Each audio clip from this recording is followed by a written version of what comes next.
আসসালামু আলাইকুম। সংবাদে আপনাদের সবাইকে স্বাগত জানাচ্ছি। আমি ফিরোজ তোহা। শুরুতেই সংবাদ শিরোনাম। বাংলাদেশের সর্বশেষ গুরুত্বপূর্ণ আপডেট সংবাদে আপনাকে স্বাগত। শুরুতেই সংবাদ শিরোনাম, পরে বিস্তারিত। শুরুতেই জানিয়ে দিব, শেখ হাসিনা বাংলাদেশ ছেড়ে ভারতে পালিয়েছে। শেখ হাসিনা ভারত থেকে পালিয়ে ঠিক কোন দেশে যাবেন সে বিষয়ে এখনও সুস্পষ্ট কোনো তথ্য পাওয়া যায়নি। শেখ হাসিনা এমন ফ্যাসিস্ট একজন সরকার যে যিনি বাংলাদেশের আলেমোলামাদেরকে দেশ ছাড়তে বাধ্য করেছিলেন। শেখ হাসিনা পালানোর পর দেশে ফেরার ঘোষণা দিয়ে যে বার্তা দিলেন মিজানুর রহমান আজহারি। মালয়েশিয়াতে অবস্থানরত জনপ্রিয় ইসলামী বক্তা মিজানুর রহমান আজহারি শীঘ্রই দেশে ফিরছেন। আজ তার নিজের ভেরিফাইড ফেসবুক পেজে এক ভিডিও বার্তায় সব তথ্য জানান তিনি। এরপর জানিয়ে দিব, সীমান্ত দিয়ে ভারতে পলায়ন রোধে তথ্য দিয়ে সহায়তা করুন বিজিবিকে। ছাত্র জনতার গণবিস্ফোরণের মুখে সোমবার পদত্যাগ করে দেশ ছেড়ে ভারতে পালিয়েছে শেখ হাসিনা। উদ্ভূত পরিস্থিতিতে সীমান্ত পেরিয়ে কোনো অপরাধী কিংবা আইন লঙ্ঘনকারী যেন পলায়ন করতে না পারে সে ব্যাপারে তথ্য দিয়ে সহায়তা করার অনুরোধ করেছে border guard of Bangladesh BGB. আজ 11টার দিকে নিজেদের ভেরিফাইড ফেসবুক পেজে এই সংক্রান্ত পোস্ট দিয়ে বিজিবি বলেছে, পলায়ন রোধে আমাদেরকে সহায়তা করুন। এতে বলা হয়েছে, সীমান্ত দিয়ে পলায়ন রোধে বিজিবিকে নিম্নোক্ত নম্বরে ফোন করে সহায়তা করুন।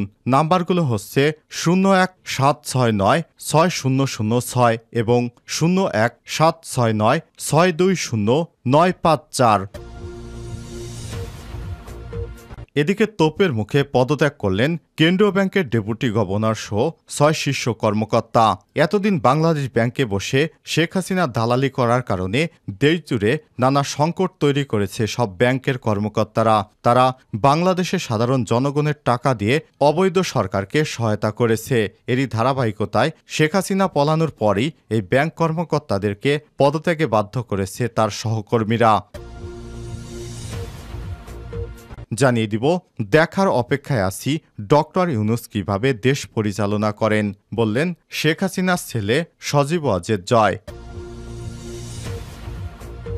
এদিকে পদত্যাগ করেছেন attorney general M A. Amin Uddin. Awami League সরকারের শীর্ষ আইন কর্মকর্তা অতিরিক্ত attorney general M A. Amin Uddin পদত্যাগ করেছেন। বুধবার রাষ্ট্রপতি বরাবর তিনি তার পদত্যাগপত্র পাঠিয়ে দেন। পদত্যাগের কারণ ব্যক্তিগত বলে উল্লেখ করেছেন।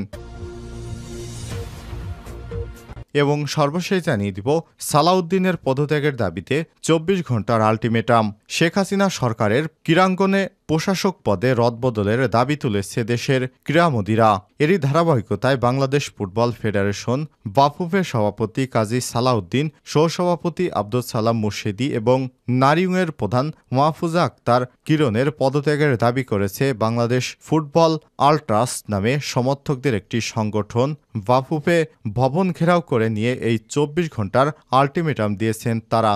জানা গেছে, সংগঠনটির কয়েকজন সদস্য বাংলাদেশ ফুটবল ফেডারেশন ভবনে গিয়ে লিখিত চিঠিও দিয়েছেন। প্রিয় দর্শক, সামাজিক যোগাযোগ মাধ্যমে আল্ট্রাস সভাপতি আমিনুল ব্যাপারী শিপলু এক পোস্টে বলেছেন, সালাউদ্দিনকে 24 ঘন্টার আলটিমেটাম দেওয়া হচ্ছে। স্বেচ্ছায় পদত্যাগ না করলে আগামীকাল অথবা আজ আমরা টেনে তাকে ক্ষমতা থেকে নামাবো। 24 ঘন্টা পর বাফুফে ভবন দখল করে নেওয়া হবে। এতক্ষণ শুনছিলেন সংবাদ শিরোনাম, এবারে বিস্তারিত।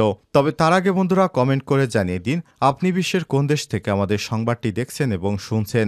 এই চ্যানেলে আপনি নতুন হয়ে থাকলে সংবাদটি দেখতে দেখতে চ্যানেলটি সাবস্ক্রাইব করে রাখুন। আর বন্ধুরা, একটি অনুরোধ থাকবে, বাংলাদেশের বর্তমান অর্থনৈতিক বিবেচনা করে আপনারা ব্যাংকিং চ্যানেলে বাংলাদেশে রেমিটেন্স পাঠান। কারণ শেখ হাসিনা সরকার বাংলাদেশকে একরকম দেউলিয়া করে তারপর দেশ ছেড়ে পালিয়েছে। হাসিনার এই অর্থনৈতিক টালমাটাল অবস্থার ভিতরে দেশকে চালানো খুবই কঠিন হয়ে যাবে। সুতরাং দেশে রেমিটেন্স পাঠান বন্ধুরা।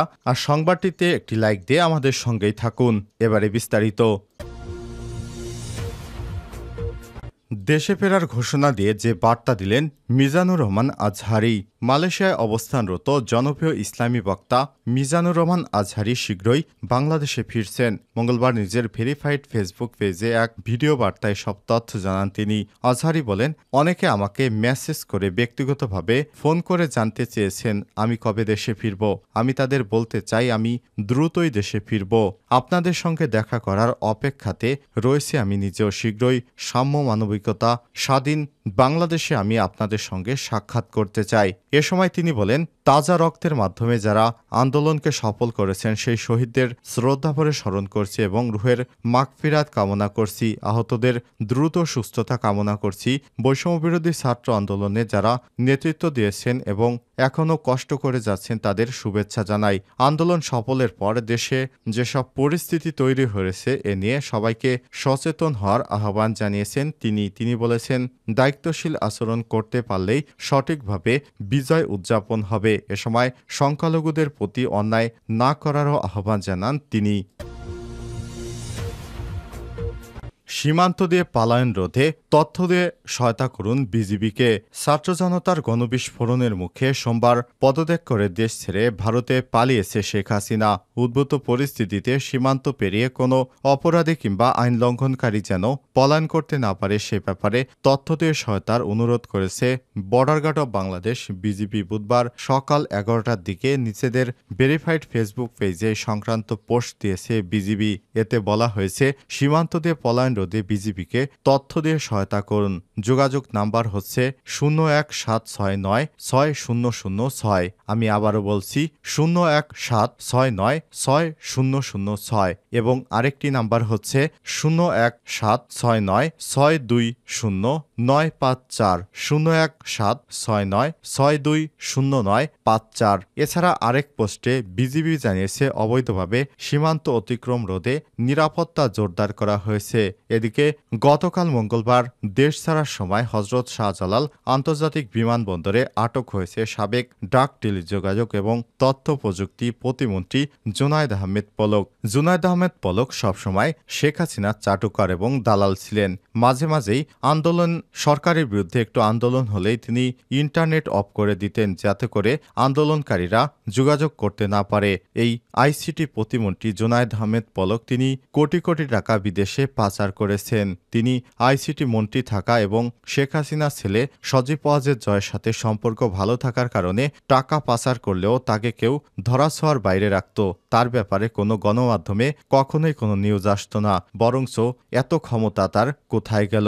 একই দিন বিমানবন্দরে আটক করা হয়েছে ঢাকা বিশ্ববিদ্যালয় ঢাবির ছাত্রলীগের সাধারণ সম্পাদক তানভীর হাসান সৈকত এবং ঢাকা মহানগর উত্তর ছাত্রলীগের সাধারণ সম্পাদক রিয়াজ মাহমুদকে। বর্তমানে তারা ইমিগ্রেশনের হেফাজতে রয়েছেন। তোপের মুখে পদত্যাগ করলেন কেন্দ্রীয় ব্যাংকের ডেপুটি গভর্নর সহ ৬ জন শীর্ষ কর্মকর্তা। ব্যাংক খাতে লুটপাট, দখল, অনৈতিক সুবিধা এবং নানা অনিয়মের সহযোগিতা করায় সাধারণ ব্যাংকাররা কেন্দ্রীয় ব্যাংকের গভর্নর সহ ৪ ডেপুটি গভর্নর ও উপদেষ্টা ও আর্থিক শীর্ষ কর্মকর্তারা বিভিন্ন অনিয়ম ও দুর্নীতির জন্য বাংলাদেশ ব্যাংকের এসব শীর্ষ কর্মকর্তারা দায়ী। তারা দায়িত্বে থাকলে ব্যাংক খাতে সুশাসন ফিরবে না। তারা ব্যাংকের রিজার্ভ শেষ করে দিয়েছে, বিদেশে টাকা পাচার করেছে, শেখ হাসিনার দালালি করেছে। এ সময় প্রত্যক্ষদর্শীরা জানিয়েছে, বিক্ষোভকারীরা প্রথমে ডেপুটি গভর্নর কাজী সাইদুর রহমানের কক্ষে ঢুকে পড়ে এবং তাকে পদত্যাগে চাপ দেয়। এ সময় কাজী সাইদুর রহমান একটি সাদা কাগজে পদত্যাগের কথা লেখেন এবং স্বাক্ষর করেন। এরপর তিনি ব্যাংক থেকে বেরিয়ে যান। এরপর বিক্ষুব্ধ কর্মচারীরা ডেপুটি গভর্নর নূর নাহারের স্বাক্ষর নেন। বাকি 2 ডেপুটি গভর্নর মোহাম্মদ খুরশিদ আলম ও মোহাম্মদ হাবিবুর রহমান কার্যালয়ে ছিলেন না। তবে কর্মচারীরা তাদের সঙ্গে ফোনে যোগাযোগ করলে তারা জানান অফিসে আর আসবেন না। কেন্দ্রীয় ব্যাংকের উপদেষ্টা আবু ফরা মোহাম্মদ নাসের এবং বাংলাদেশ ফাইন্যান্সিয়াল ইন্টেলিজেন্স ইউনিটের বিএফআইউর মাসুদ বিশ্বাসও জানান তারা আর ব্যাংকে আসবেন না। বাংলাদেশ ব্যাংকের শীর্ষ ওই কর্মকর্তারা সবাই চুক্তিভিত্তিক নিয়োগ পেয়েছিলেন। আন্দোলনকারী কর্মচারীরা তাদের কেন্দ্রীয় ব্যাংকে অবাঞ্ছিত ঘোষণা করেছে। পদত্যাগ করেছেন অ্যাটর্নি জেনারেল আমিনুদ্দিন। আওয়ামী লীগ স্বৈরাচারী সরকারের শীর্ষ আইন কর্মকর্তা অতিরিক্ত অ্যাটর্নি জেনারেল আমিনুদ্দিন পদত্যাগ করেছেন। বুধবার রাষ্ট্রপতির বরাবর তিনি তার পদত্যাগপত্র পাঠিয়েছেন। পদত্যাগের কারণ হিসেবে তিনি উল্লেখ করেছেন ব্যক্তিগত। এর আগে ২০২১ সালের ২৪শে জানুয়ারি সুপ্রিম কোর্টের আওয়ামী লীগপন্থী আইনজীবী আমিনুদ্দিনকে অতিরিক্ত অ্যাটর্নি জেনারেল পদে নিয়োগ দেয় তৎকালীন রাষ্ট্রপতি। এদিকে আওয়ামী লীগ সরকারের পক্ষ নিয়ে উচ্চ আদালত আইনি লড়াই পরিচালনাকারী প্রধান প্রধান আইন কর্মকর্তা সহ বেশ কয়েকজন আইন কর্মকর্তা পদত্যাগ করেছেন। এই মর্মে গুঞ্জন ছড়িয়ে পড়েছে মঙ্গলবার। আজকালের মধ্যেই তারা প্রেসিডেন্ট বরাবর পদত্যাগপত্র পাঠাবেন। এর মধ্যে অ্যাটর্নি জেনারেল আমিন উদ্দিন, অতিরিক্ত অ্যাটর্নি জেনারেল এস.এম. মুনির, অতিরিক্ত অ্যাটর্নি জেনারেল মেহেদী হাসান চৌধুরী সহ অন্তত ১৩ জন ডেপুটি অ্যাটর্নি জেনারেল এবং ৯ সহকারী অ্যাটর্নি জেনারেল রয়েছে। অ্যাটর্নি জেনারেল আবু মোহাম্মদ আমিন উদ্দিন ২০২০ সালের ৮ অক্টোবর দেশের ১৬তম অ্যাটর্নি জেনারেল নিযুক্ত হন। দুই সরকার মিলিয়ে ৪ বছরের বেশি সময় ধরে তিনি অকুণ্ঠ চিত্তে আওয়ামী লীগ সরকারকে আইনি সেবা দিয়ে গেছেন। তিনি বিভিন্ন রাজনৈতিক দলের নেতাদেরকে অপরাধী সাজাতে বিশেষ ভূমিকা পালন করেছেন। আওয়ামী লীগের দালালি করেছেন। শেষ পর্যন্ত তার শেষ রক্ষা হলো না। এবার তার কি হয় সেটি দেখার পালা।